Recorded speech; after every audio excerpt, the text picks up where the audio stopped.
Listo. Bienvenidos nuevamente a este excelente curso, a este gran curso llamado Inversión y Financiamiento de una Startup. Cómo aprender a invertir, cómo lograr financiamiento para una startup. Los aspectos en cuanto a términos de financiamiento, tanto desde el punto de vista del inversionista como del punto de vista de la startup, son claves en toda la cadena de crecimiento de este tipo de organizaciones. En la charla anterior hemos conocido por qué deberíamos invertir en una startup, conceptos básicos e introductorios al sistema de startup como los retornos del Power Law, que nos muestra que los retornos económicos son diferentes en cuanto a una startup con respecto a otro tipo de inversión, por ejemplo, en una empresa tradicional. A manera de resumen, hemos podido descubrir que invertir en una startup tiene unos retornos muy significativos, muy grandes, cuando se encuentra ese startup que es el home run, que es la marca potente, pero que son muy pocos los casos, menos del 1%, de startup logra este nivel de crecimiento. Entonces, lo que hemos podido entender es que la clave para lograr una inversión exitosa en una startup es tener un portafolio amplio de este tipo de organizaciones. Bien, ya que comparando este startup que logra el home run, va a tener unos rendimientos superiores e incluso mayores que la suma de rendimiento de las otras startups de nuestro portafolio. Bien, hemos conocido también que hoy en día el ecosistema de startup obliga a que los inversionistas en este tipo de organizaciones tengan un nivel de rapidez a la hora de colocar sus inversiones mucho más efectivos que en otros tipos en otro tipo de instrumentos financieros, otros tipos de inversiones. Y eso por la rapidez y el dinamismo con el que se mueven las inversiones en startup. Bien, así que el día de hoy nos toca hablar ya no tanto de los conceptos introductorios, sino del proceso de inversión. ¿Cuáles son los pasos que debe tomar un inversionista de startup? Bien. Eh, la verdad, para serte sincero, todos los inversionistas son diferentes. No hay un inversionista igual como no hay una huella digital igual en las personas. Sin embargo, gracias a la experiencia que hemos tenido trabajando con múltiples startups, sabemos que hay ciertos pasos generales que sí o sí todos los inversionistas lo toman, todos los inversionistas pasan por ese camino, ¿bien? Ahora, cada inversionista puede ir especializando, desarrollando, agregando, quitando algunas etapas de este proceso y es totalmente válido, ya que mientras el inversionista va agarrando experiencia, también va optimizando su proceso de inversión. Bien, lo que debes entender es que todo inversionista en startup empezó siendo un amateur, empezó siendo un novato, empezó siendo una persona que también cometió ciertos errores. Bien, pero esto va con la filosofía de startup. Los errores dentro de la metodología de una startup no son, por así decirlo, frenéticos, no son lo más terrible que puede pasarle a una persona. Por supuesto que no.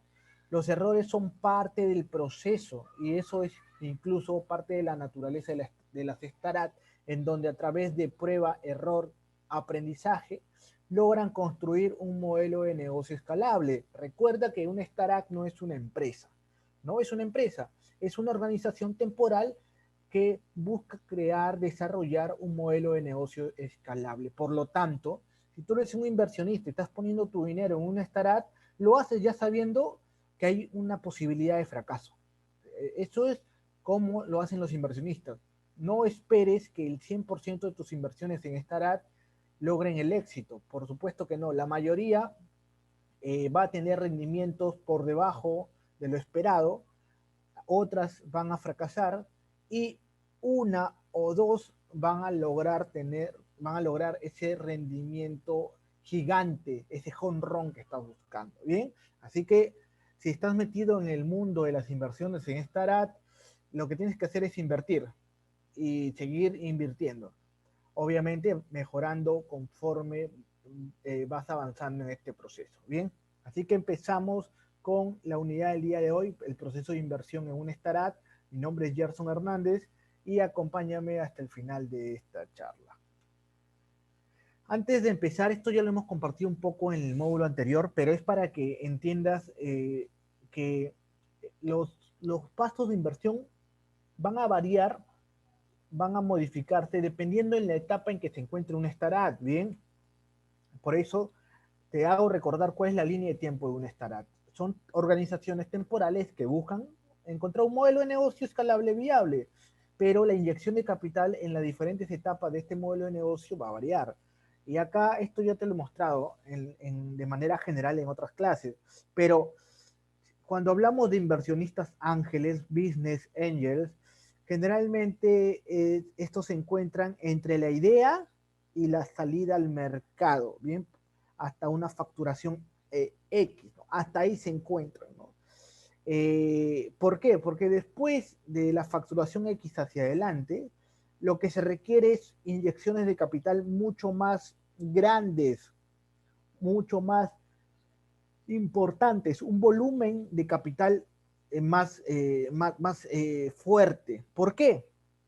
Porque un inversionista ángel que aporta capital semilla o un inversionista ángel que puede ser un familiar también, eh, las rondas o el dinero, el capital que inyecta en la startup puede rondar entre los 10,000, 5,000 dólares hasta los 100,000, 250,000 dólares, dependiendo la magnitud.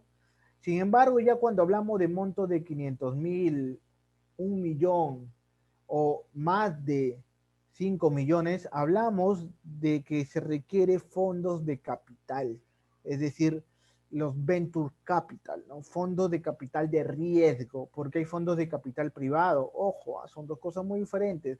Los private equity son los fondos de capital privado y que se especializan en invertir en empresas más tradicionales, en acciones, en inversiones inmobiliarias, en futuros, etcétera. En cambio, los fondos de capital de riesgo, como dice su nombre, se especializan en las inversiones en estos modelos de startup. Como dice su nombre, son modelos riesgosos. Aquí la teoría financiera funciona a la perfección. Son modelos financieros con alto riesgo. Por lo tanto, hay una alta posibilidad de fracaso. Pero también de la misma manera hay una alta posibilidad de generar ingresos enormes, rendimientos muy por encima del promedio. Entonces, se trata de inversiones de alto riesgo, pero con altos rendimientos cuando se logra encontrar ese home run. Bien, entonces vamos en todo este curso a hablar en las inversiones que están desde la parte de la idea hasta la parte de la facturación X. Es decir, cuando ya el startup sale al mercado, escucha bien, cuando sale al mercado significa que ya tiene un modelo de negocio, ¿verdad? Entonces, lo que está haciendo es optimizar ese modelo de negocio y llegar a una facturación X. Hasta ahí implicaría estos procesos que te vamos a enseñar, ¿bien? Ya que para ir más adelante, tendríamos que hablar de Venture Capital y ellos manejan otros tipos de procedimientos. Sin embargo, escucha bien, sin embargo, vamos a igual a mencionar en algunos elementos cómo funcionan los Venture Capital, ¿bien? Porque es importante que los conozcas. Hay Venture Capital que también invierten en etapas iniciales. Ojo, ojo. Depende de la política de cada uno de los inversionistas. Hay venture capital que solo invierten en startup en una fase avanzada. Hay otros que invierten en etapas iniciales. Hay otros venture capital que solo invierten en startups que ya han logrado una o dos rondas de financiamiento exitosa. Entonces, depende el perfil, las políticas de cada inversionista. Bien, vamos a continuar. Ahora, las implicaciones prácticas del Power Law es muy importante que lo tengas en cuenta. Ya te he mostrado este gráfico, pero no tiene nada que ver con lo que te hablaba la otra vez. Te dije que la forma de cómo generan las startups rendimientos no son como una distribución normal, una distribución de Gauss, sino en forma de J. Y eso se le llama el Power Law. Entonces, tienes que saber que es poco probable obtener retornos positivos con unas pocas inversiones en startup. Esto apúntalo. Si tú estás en el mundo de las inversiones en startup o quieres ingresar al mundo de las inversiones de startup, por supuesto que si logras obtener esa marca, ese startup, ese concepto, ese home run, tus rendimientos van a crecer enormemente. Pero es poco probable bien hacerlo, lograr ese home run si tienes pocas inversiones. Te voy a explicar más a detalle. Es por ello, para poder aumentar la posibilidad de encontrar ese home run dentro de nuestro portafolio de startup, necesitamos hacer bastantes disparos al arco, ¿bien? Tenemos que hacer varias inversiones, no una, ni dos, ni tres. Tenemos que hacer varias inversiones, si no, no vamos a encontrar el home run. En esta parte suena como un poco apuesta, ¿no? Vamos a encontrar 10 o 20 startups. Pues no funciona tanto así, ya que una apuesta se hace en base a instintos, se hace en base a información subjetiva, ¿no? A menos que sea una apuesta en un casino, una apuesta en ese tipo de juegos de mesa. Pero en este caso no se hace una apuesta, se hace unas evaluaciones que vamos a ver más adelante la siguiente unidad. Bien, mira, te comento. De hecho, la mayoría, escucha bien, de fondos de capital de riesgo, los venture capital, suelen invertir entre 15 a 20 startups. No son pocas, son 15 a 20 startups. Y los inversionistas ángeles, que también, los más reconocidos, que también se les llama los superángeles, ¿bien? Los superángeles o los superangel, generalmente los más reconocidos tienen hasta cientos de inversiones en su portafolio. Hablamos de una diversificación impresionante.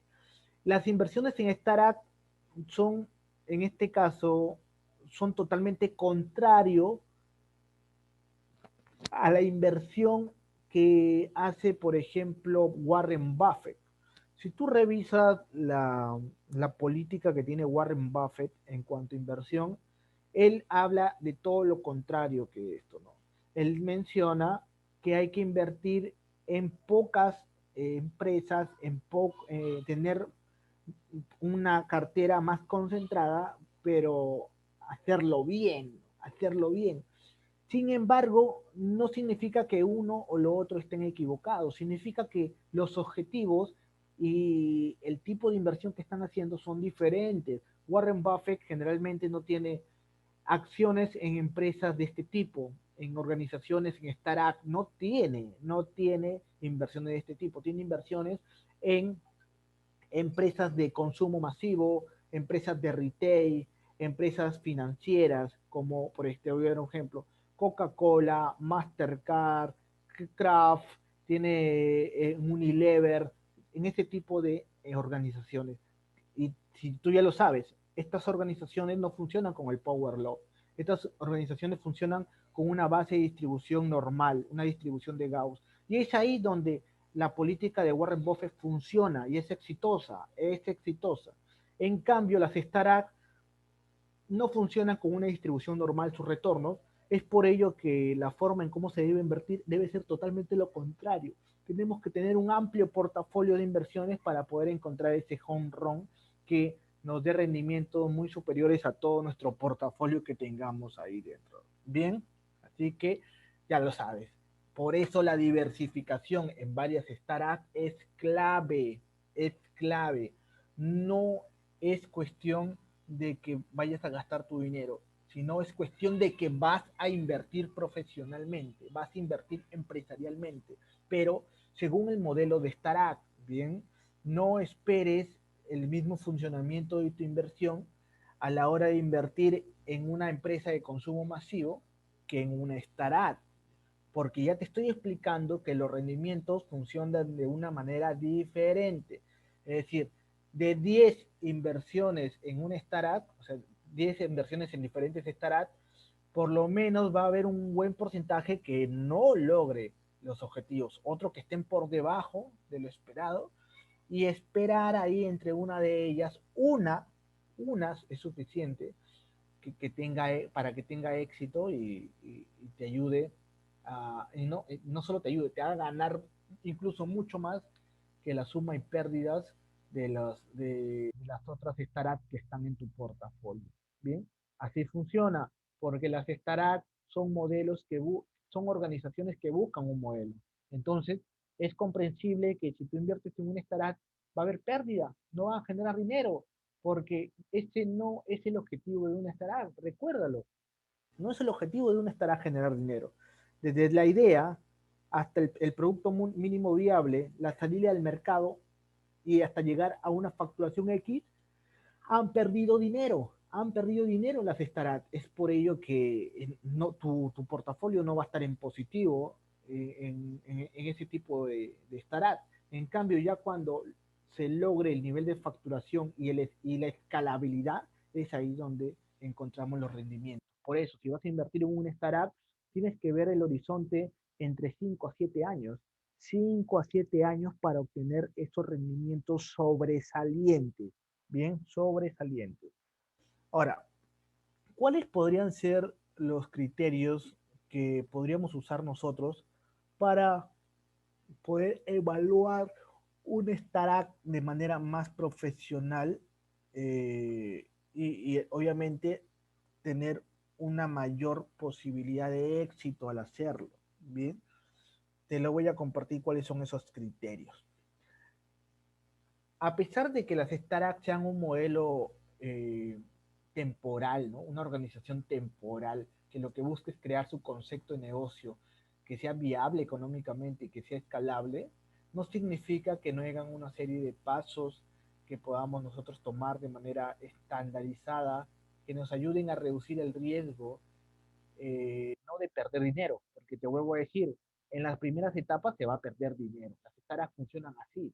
Tienes que interiorizar esto. Las startups, cuando inviertes en una startup, inicialmente se pierde dinero. Bien, se pierde dinero.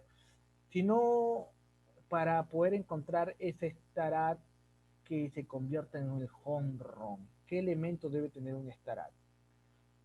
Hay algunos elementos, vamos a verlos. Bien, un inversionista ángel es por definición un individuo que invierte su propio dinero y que en paralelo puede tener un trabajo a tiempo parcial o completo, que justamente es la fuente de recursos para invertir en startup y otros activos. Bien, ahora hay inversionistas ángeles que ya han logrado una capitalización importante y solo se dedican a ser inversionistas ángeles. Bien, pero en un inicio el inversionista ángel tiene otras fuentes de ingreso que le ayudan a invertir, ¿bien? Que le ayudan a invertir. Ahora, no necesariamente tiene que ser un colaborador, un dependiente, puede ser el gerente general de una empresa y asimismo también es inversionista ángel, pero tiene funciones en su empresa y también tiene responsabilidades en su empresa, ¿bien? A diferencia, como te mencionaba, de los Venture Capital, que tienen un equipo de inversión a tiempo completo.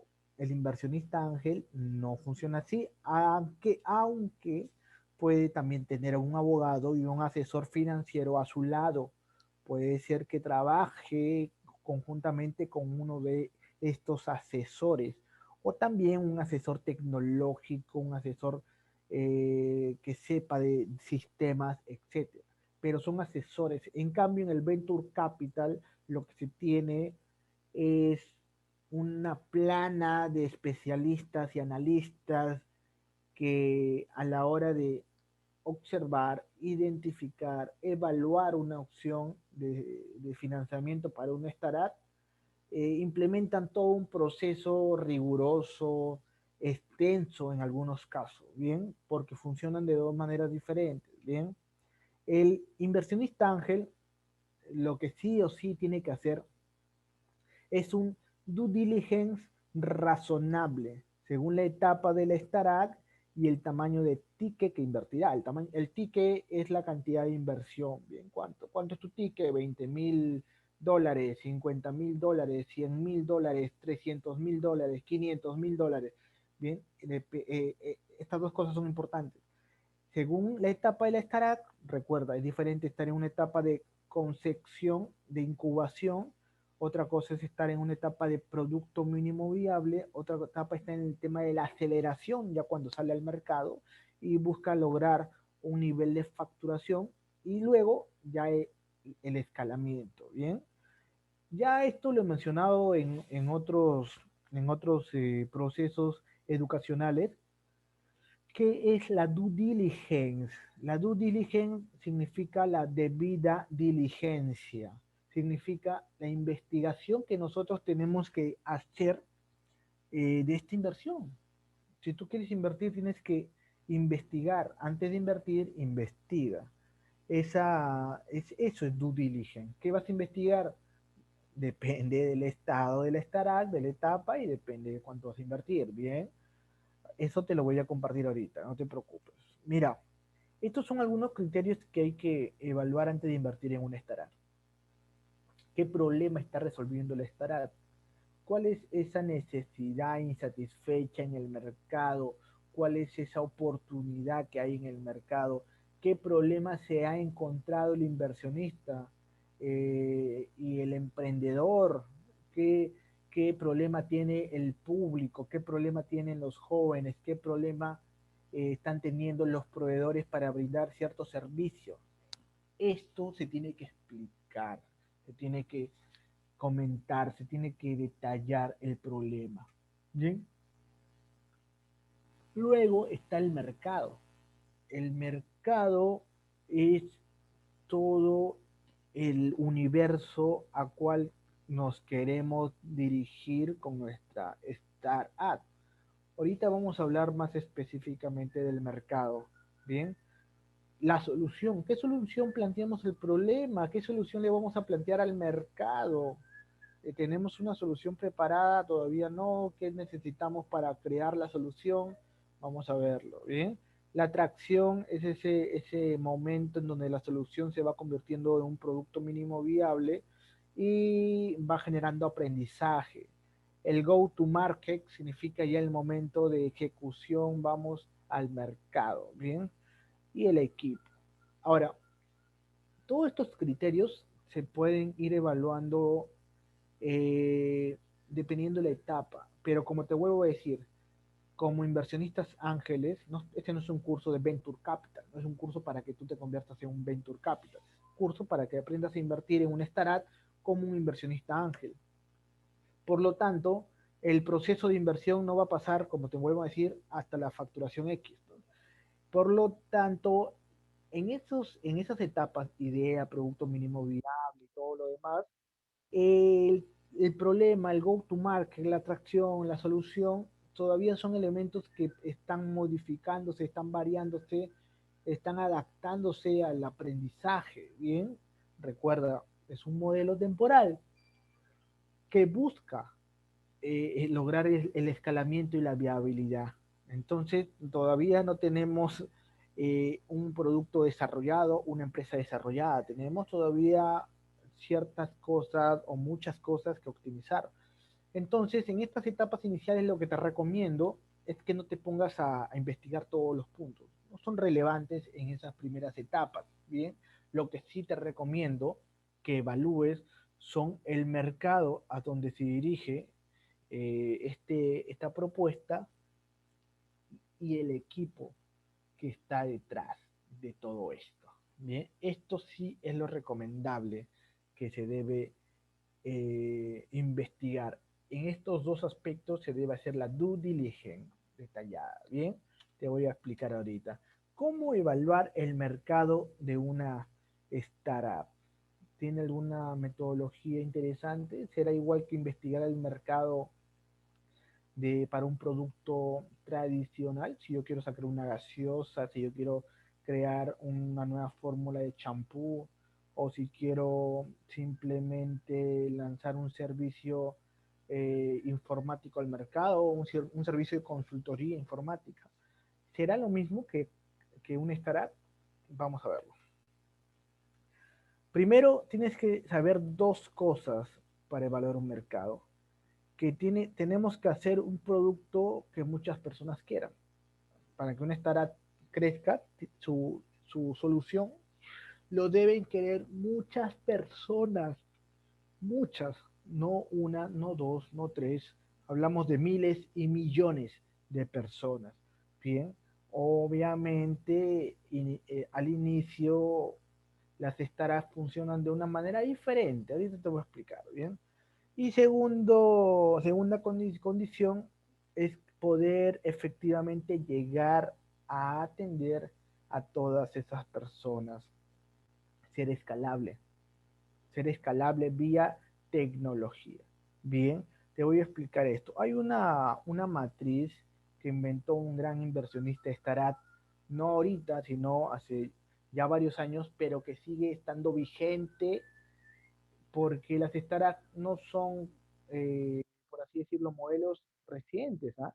Las startups están presentes hace más de 50 años, solo que hoy en día, gracias a la masificación de plataformas sociales, comunicación y a los avances tecnológicos, estos se han, se han masificado, vuelvo a decir, se hacen startups en todo el mundo, pero no son modelos que han salido recién este año, ¿bien? Tienen mucho tiempo desarrollándose las startups. Y este modelo fue creado en base a eso. Es la matriz que no consensuado con correcto e incorrecto. Mira, esto es muy fácil de entender y ahorita te lo voy a explicar, ¿bien? Eh, en la carta que él explica, que él menciona, que él escribe junto a esta matriz, él dice que cuanto más difiera la predicción del futuro del presente, es más probable que se desvíe del pronóstico del consenso. Mayor será la ganancia si es correcta y más difícil será creer y actuar en consecuencia. Esas son las palabras explícitas de la carta de este gran inversionista. Bien, ¿qué significa, qué implica este cuadro? Significa que hay mercados obvios y mercados no obvios, y hay razones correctas y también incorrectas. Bien, entonces la matriz se trata de encontrar oportunidades de startup en mercados no obvios, pero con fundamentos correctos. ¿Bien? ¿Cómo es eso, Gerson? Te voy a explicar detalladamente. Bien, mercados obvios o mercados consensuados significa mercados que todos dan por hecho de que hay negocio, todos tienen el consenso de que son mercados competitivos donde los emprendedores están haciendo empresas, están haciendo negocios, están creándose oportunidades. Bien, esos son los negocios, los mercados obvios. Bien, por ejemplo, los taxis. Sabemos que el mercado de taxis es gigante, no solo en Perú, sino en Latinoamérica, Europa, América del Norte, Asia, China, es gigantesco, ¿bien? El negocio del delivery de comida, antes de la pandemia ya existía una tendencia hacia el delivery. Yo conocí muchos conceptos que todavía no eran masivos, pero sí habían varios que ya tenían un formato full delivery, o sea, solo delivery, tipo cocina oculta con recojo en tienda y full delivery, antes de que ocurra la pandemia. ¿Eh? Los mercados de crédito, los mercados financieros son también muy gigantes, muy gigantes. ¿Qué nos dice esto? Nos dice que las startups que se metan a estos sectores, dentro de estos sectores comunes, obvios, mercados que son masivos y donde se sabe que hay negocio, se van a encontrar un nivel de competitividad alto también. Mira, por ejemplo, en Brasil y México se concentraba hasta el 2017 el 75% de todas las inversiones de startup, porque su nivel demográfico es gigantesco, es gigantesco. En Brasil hay más de 300 millones de personas, de 300 millones de personas. Y México también es uno de los países con mayor cantidad habitacional también. El tema es que, por ejemplo, en México, en el 2017 ya existían más de 50 soluciones tecnológicas tipo startup, más de 50. Y en Brasil, por supuesto que sí, en Brasil hay unos unicornios, hay unos 3 unicornios que tienen que ver con el sistema financiero, las fintech. Uno de ellos es Nubank. Nubank es una plataforma digital de medios de pago que es uno de los unicornios más grandes que hay en Latinoamérica. Unicornio recuerda que la definición a estas startups que logran una valorización de más de $1.000 millones, ¿no? Igual en México también hay este tipo de propuestas. Sin embargo, hay que saber que todas estas personas tenemos que analizar cuán difícil es llegar a ellas, ¿no? Y para así convertir su gasto en nuestro producto, que comiencen a gastar en nuestra aplicación, que comiencen a gastar en nuestra plataforma. Pero si tú haces un startup en el mercado financiero en Brasil, ¿va a ser fácil?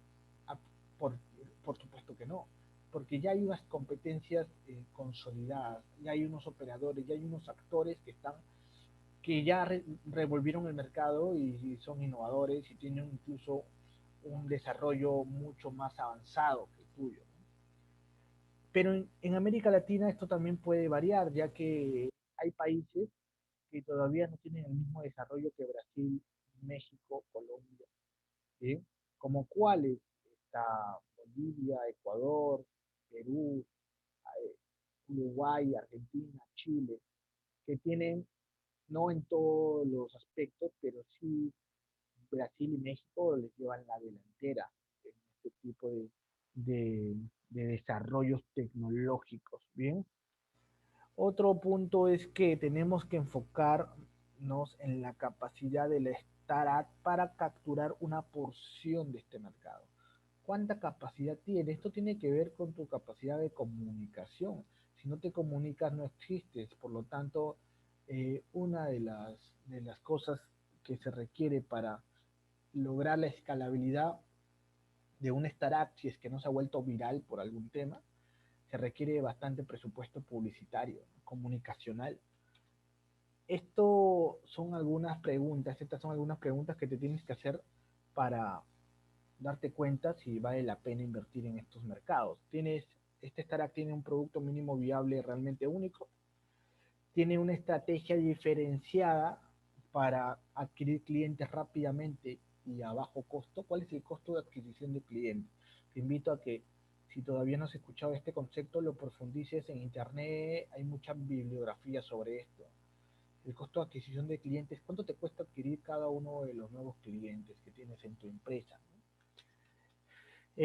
Pueden ejecutar más rápido que la competencia. Si estamos evaluando una startup en esta fase, tenemos que saber si tienen ventajas diferenciales superiores a la competencia que hay en el mercado. Y por último, pueden levantar capital más rápido que sus competidores. Si los competidores comienzan a captar más rápido capital, significa que tú te estás quedando. Y los inversionistas, a esto les significa un fracaso. Necesitas moverte rápido. Las cosas en las startups no son para ayer, son para antes de ayer. ¿Bien? Así que tienes que moverte rápido en los mercados de startups. Eso significa los mercados obvios. Entonces, el modelo de la matriz nos dice que si ponemos un startup en este tipo de mercados, va a ser poco competitivo, a menos que sean mercados donde no han sido muy desarrollados. Hay ciertas excepciones en donde se ha creado startup en mercados competitivos, pero son muy pocas, ¿bien? Y vamos al otro lado, los mercados no obvios. Estos mercados son más interesantes en cuanto a potencial de desarrollo de una startup. ¿Por qué?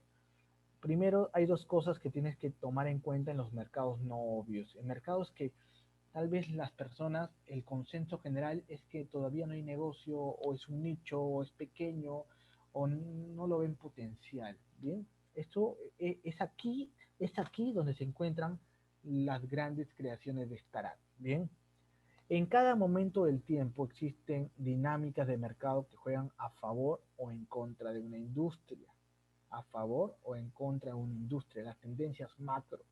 Por decir, una tendencia macro actual es la pandemia que está sucediendo a nivel global, por supuesto que sí.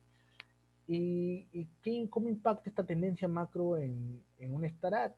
Es que, sobre todo en mercados no tan desarrollados, vuelvo a mencionar, como Brasil, Chile, eh, eh, Europa, Estados Unidos, que son mercados desarrollados, mercados no tan desarrollados como Perú, donde nos encontramos, Colombia, Ecuador, Bolivia, las startups han logrado dar un salto impresionante debido a la masificación y a la necesidad de la tecnología, de los delivery, de los envíos, de la logística.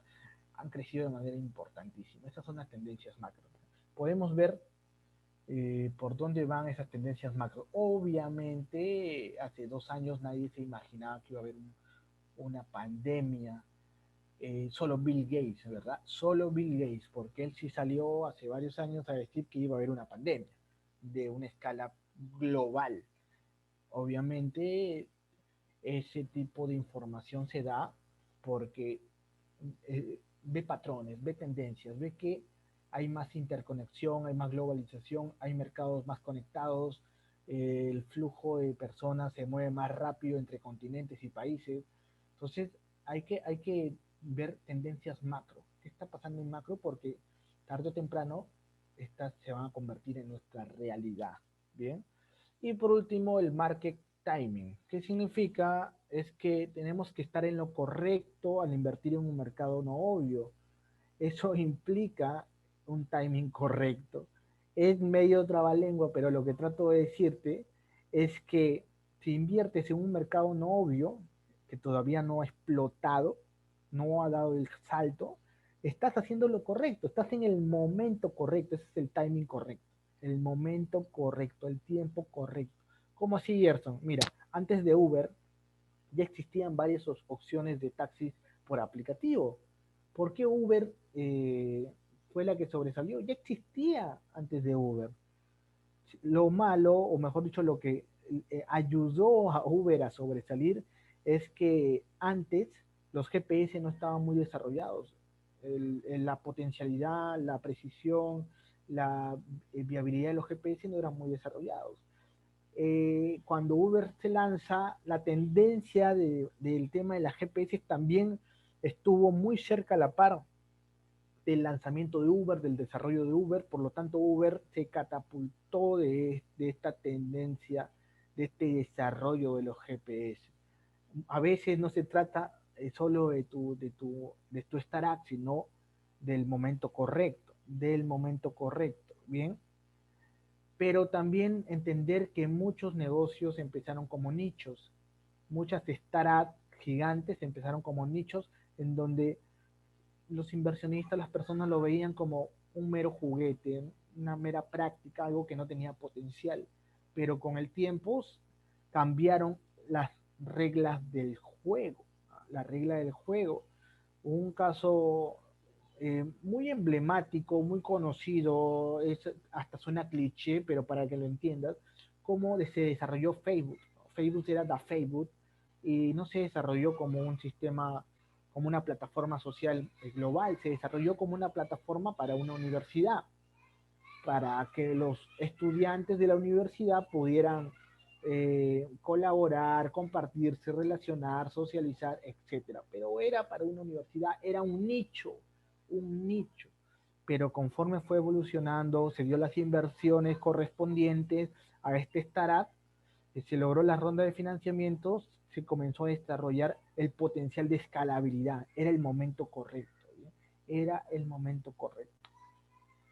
¿Cómo encontrar entonces mercados infravalorados? Es decir, mercados que nadie está prestando atención, mercados que todavía no han dado el salto, todavía no se han desbordado de crecimiento, pero que en un futuro sí se van a desbordar. Los mercados no obvios, te vuelvo a mencionar, son los mercados donde hay el mayor potencial de crecimiento de las startups, ¿bien? Donde está el mayor potencial de crecimiento. Vamos a ver. Primero hay que hacernos tres preguntas. La primera pregunta es la siguiente. ¿La audiencia de esta startup se inclina hacia los jóvenes? ¿Qué significa esto? Los jóvenes se trata de quienes obviamente son los mayores usuarios de tecnología. Bien, las startups unicornios están apuntando al consumidor del futuro, no solo del actual. Bien, un caso de ellos en las plataformas sociales fue Snap.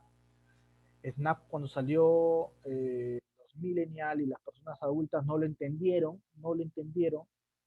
pero el Snap fue creciendo junto a los usuarios jóvenes y hoy en día es la marca líder entre la generación Z, es una de las startups líderes entre la generación Z. Bien, la generación que nació después del 2000. Bien. Siguiente, ¿existe una brecha entre el compromiso y los ingresos? Los mercados infravalorados, en estos mercados existen empresas o se busca que estas empresas primero busquen escalar antes que monetizar. ¿Qué significa? Que primero lo que se busca es que los usuarios se vinculen, se suscriban, se descarguen las soluciones tecnológicas, incluso si no son valiosos o monetizables, pero más personas están ingresando, están descargando, se están volviendo usuarios de esas startups.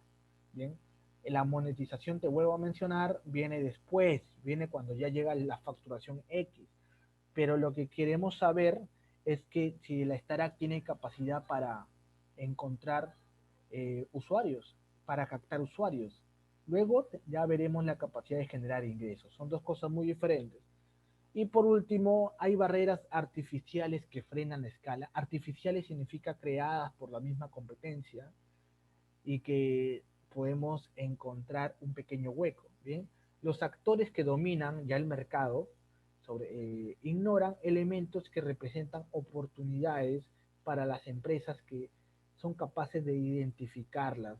Bien, hay oportunidades dentro de los mismos servicios, de las mismas soluciones, de los actores dominantes de las startups. ¿Bien?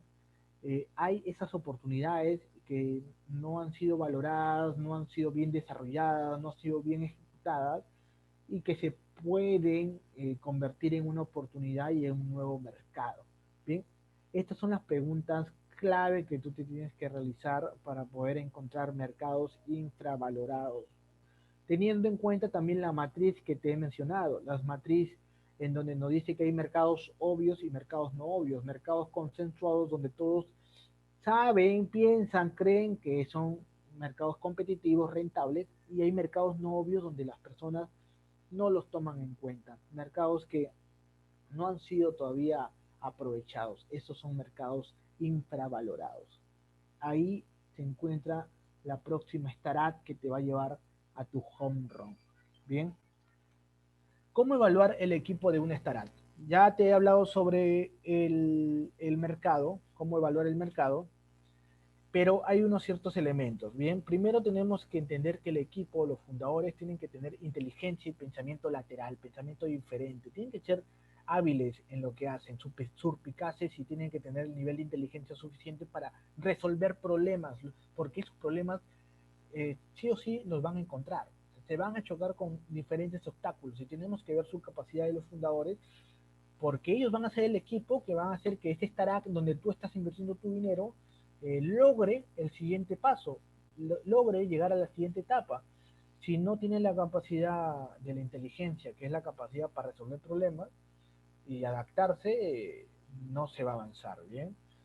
Tiene que ser convincente, tiene que ser una persona que maneje un nivel de comunicación por lo menos básico para poder compartir sus ideas y los mejores son los más convincentes.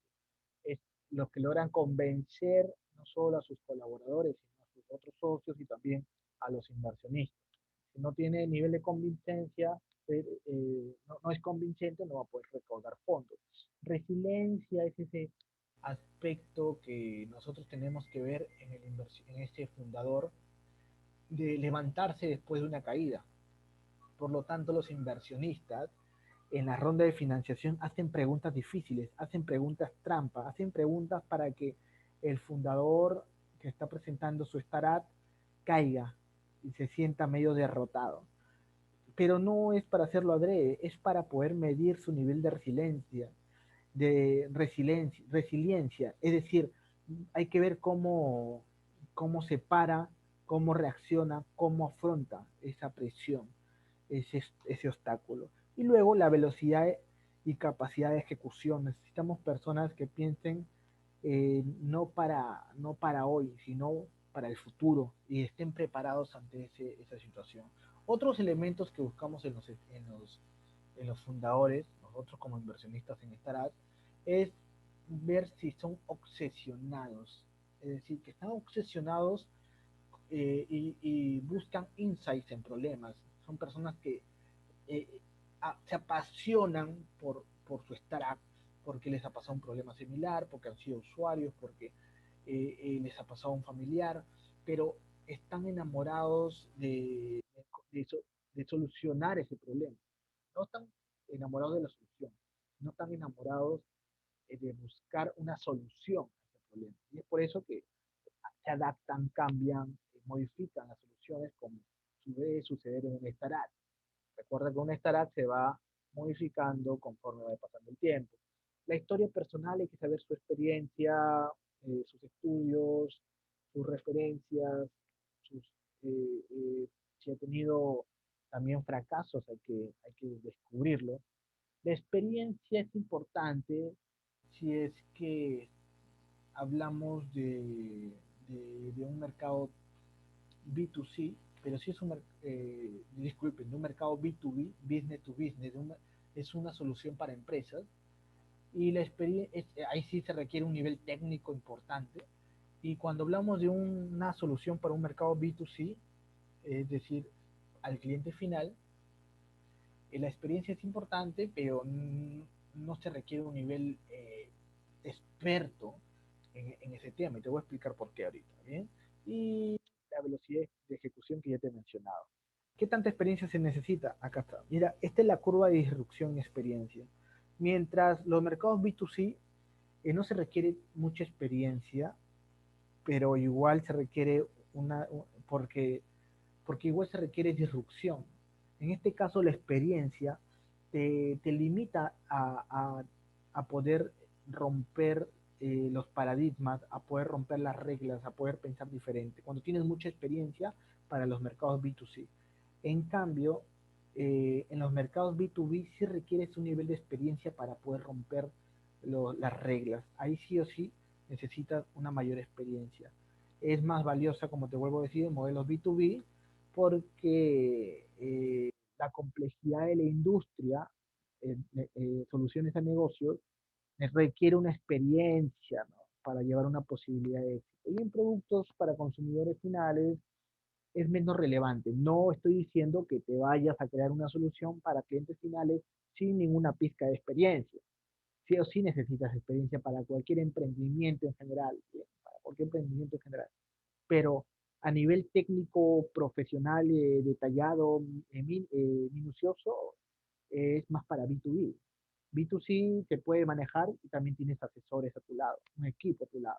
Bien, hasta aquí hemos llegado con la charla del día de hoy para explicar cuáles son esos pasos para poder invertir en una franquicia, en una startup, disculpen.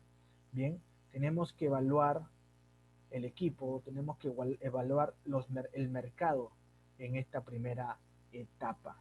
Bien, ya cuando logres un nivel mucho más importante de inversión, los demás criterios van a ser igual de importantes. Pero en esta primera etapa, tú como inversionista ángel tienes que enfocarte en el mercado y tienes que enfocarte en el equipo que está detrás de esta propuesta, de esta startup. Bien, mi nombre es Gerson Hernández, nos vemos en la siguiente charla para seguir hablando sobre inversión en startup. La siguiente es cómo conseguir financiamiento si eres un startup. Nos vemos.